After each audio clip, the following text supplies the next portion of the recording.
When you're running a game, do you ever feel like you run out of interesting ideas for NPCs, or that you just keep improvising the same kind of characters over and over again? Well, I have got just the thing for you. Anansi's Tapestry of Lives is a 300+ page book filled with exciting and diverse NPCs that you can drop into your D&D game or into any tabletop fantasy game. And the thing that has me the most excited about this book is that it comes with a companion app which gives every single NPC a professionally voice-acted character introduction. And these voice actors include Robbie Daymond and Luis Carrazzo. That is so cool! You can put them in your game. You could have them you can play it at your gaming table. The Kickstarter goes live on September 27, but I was lucky enough to get an early sneak peek copy. So let's dive in and see what's inside. The book has over 100 NPCs and is split into 5 sections: the city, towns and villages, farmlands, the coast, and the wilds. I really like that they're laid out in this way because when you're prepping a session, you can just think about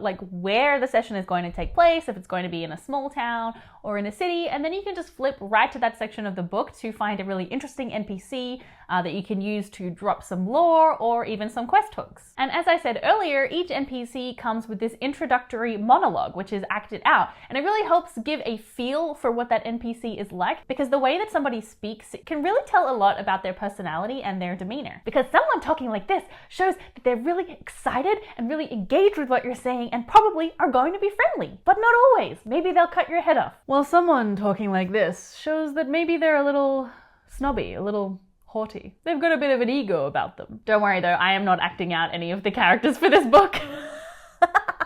Now, of course, a lot of DMs don't put on voices when they're running their NPCs, and that's okay. You don't have to try and mimic these sort of professional voice actors by any stretch, but it kind of gives you just a sense of who that character is, and it can give you some inspiration if you do want to try a bit of an accent, or you want to portray their demeanor. You might sit up differently, or you might hunch down. The voice can kind of give you a lot of clues for how to act out that character. Under each NPC is their race, gender, and pronouns, and they all come with an in-depth bio outlining their history and their interests. They also have a personality description, a quirk, and a driving goal. These driving goals give a treasure trove of quest hooks that you can drop into your game. Plus, they come with all this extra info related to their story. For example, Ignacio Alvarez, the Majordomo Earth Genasi, comes with a full list of social connections, which is perfect for if you're running a game of sort of social intrigue. Or Uriel the Magnificent, a con artist who literally has a table of things that are up his sleeve that he can just pull out at any moment. And Brianna Blossomstrider, the Dairy Maid, comes with a full list of delicious cheeses and pastries. No, I want cheese and pastries now. Alright, so let's take a closer look at some of my favorite NPCs from this book. It was really hard to just pick a couple because there were so many good ones. Number 1, Anton Thrall, the evil private art collector. Thrisk is a man who, from the outside, appears to be at the height of nobility and sophistication, but really he has humble origins. He is the only son of 2 undertakers, and this could explain his unhealthy interest of necromancy. He mysteriously came into his fortune from an estranged uncle who bequeathed him his entire estate on his deathbed. Totally nothing suspicious about that whatsoever. And this mansion was filled with rare collectibles and art. Can I have an estranged uncle who leaves me a house full of creepy stuff, please? Thrisk's driving goal is to expand his collection to stay in the good graces of several secret cults and perhaps even attain lichdom itself. So, just like a regular stand-up guy. He seems fine. Thrisk comes with a table of rare artifacts that players can discover if they're exploring his mansion, such as the bones of the all-seeing serpent, which allows you to peer into the minds of people around you. The vainglorious portrait, which magically captures your portrait and also does probably not good things to you as well. But don't worry about it because you look great in that painting. And the Desecretarion, a fat spellbook filled with dark magic. Thrisk has an expansive stat block which is broken down into actions, bonus actions, reactions. It's all very laid out, nice and easily to follow. Love that. But what I really love about this stat block is that all of the abilities have these really evocative titles. So instead of just being a slam attack, a necromantic blast, they have these titles like, you seem like my kind of people, which he can use to try and charm people around him. Or, In 1253, the Lightbringer elves brought forth their new weaving patterns, which is when he just drones on and casts confusion. And Thrisk also has lair actions if you fight him inside his mansion, one of them being attend me when he just summons a bunch of zombies. Or please hold until the end of the lecture, in which the zombies grapple you and you're forced to listen to his droning monologue. I love that you could just sort of pop Thrisk into any game, just as like a small NPC that the characters might meet, like maybe at a society event he's there and they sort of get this weird audible nature from him.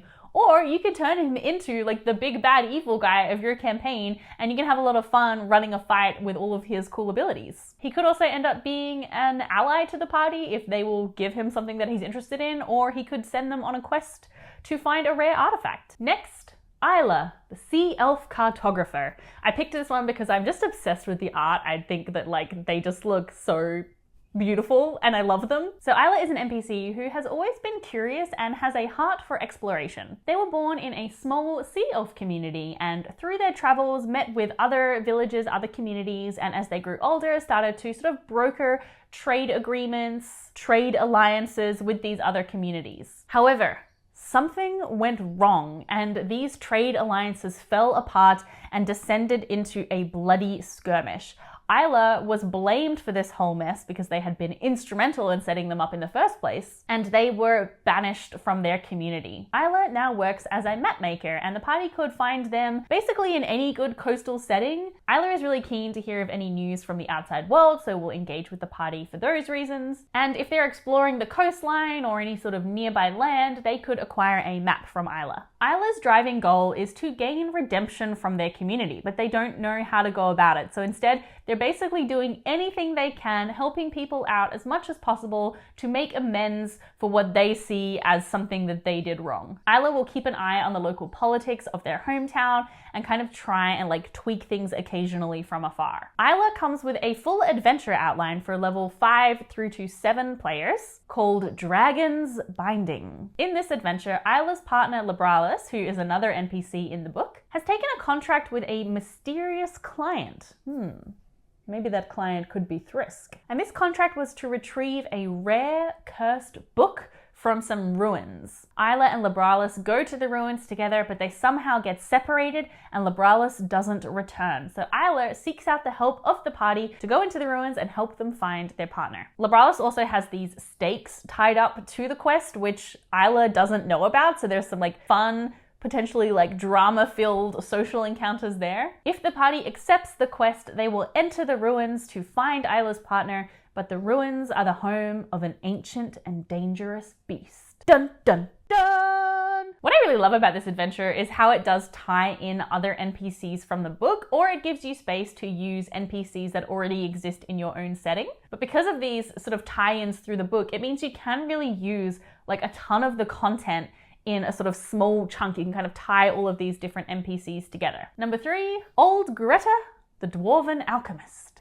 I love her beard so much. I love when women dwarves have beards. Old Greta is a highly skilled potion maker, so skilled that she was once employed by a royal court. In those days, she was known as Vivian. However, a rival alchemist, jealous of Vivian's success, tampered with one of her potions. That potion was given to the queen's daughter, who subsequently died. Vivian, or Old Greta, was thrown into the dungeon and she managed to escape using one of her own alchemical concoctions. However, the twist is she doesn't know that it was her rival that poisoned the potion. She believes that it was her fault that the queen's daughter died, so she harbors all of this guilt. And I want to be in the room when like a party somehow discovers that information and then like breaks it to Greta that it wasn't actually her fault. Nom nom nom nom nom nom nom.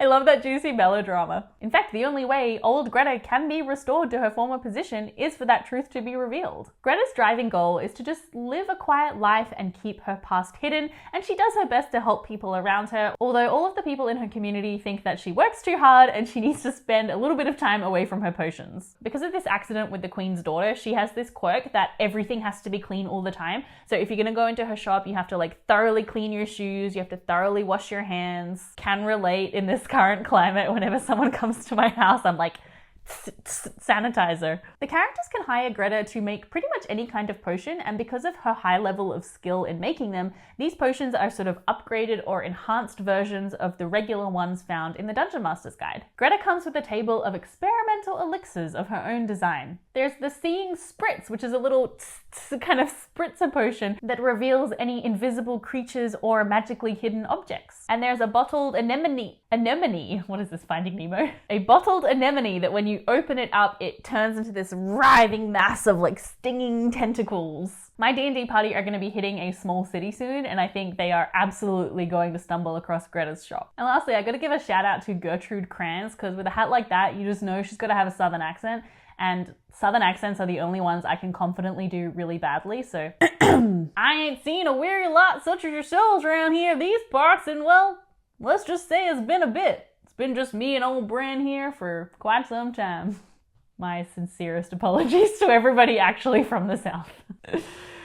You try an Australian accent and then see how you do, okay? But don't worry, like I said, it's not me doing these character monologues, so there will be professional voice actors doing them for you. So you can just pull up the app and then click on the NPC and it will play this beautifully recorded monologue for you. But also, not just like the monologue, it will have all of the details of the NPC. So it's a really handy app. So when you're running your game, you can just pull up the app, find the NPC that you want, and all of the pertinent details are right there for you. The leader of this project is Jamie Van Doren, and he really wanted to help people put diverse NPCs into their game, and he is working with an incredibly diverse and talented bunch of writers, such as Jasmine Buller, who you might know from her appearance on Critical Role, Keith Baker, Jim Zub, Jennifer Kretschmer, Omega Jones, aka Critical Bard, Anthony Joyce, and so many more. Like, there's just a huge team of writers. So to learn more about Anansi's Tapestry of Lives, make sure you head to the link in the description. You can back the Kickstarter and you'll get access to the 100 plus NPCs, the tons of magic items and story hooks, a bunch of random tables. There's also VTT tokens and NPC cards. There's just a great bunch of stuff planned for all of the different milestones. Thank you so much to Anansi's Tapestry of Lives for sponsoring this video and for giving me a look at this book. It's very exciting, and I can definitely see a bunch of these NPCs making my way into my own home game. And thank you as always to my patrons. All right, I'll see you next time. Bye!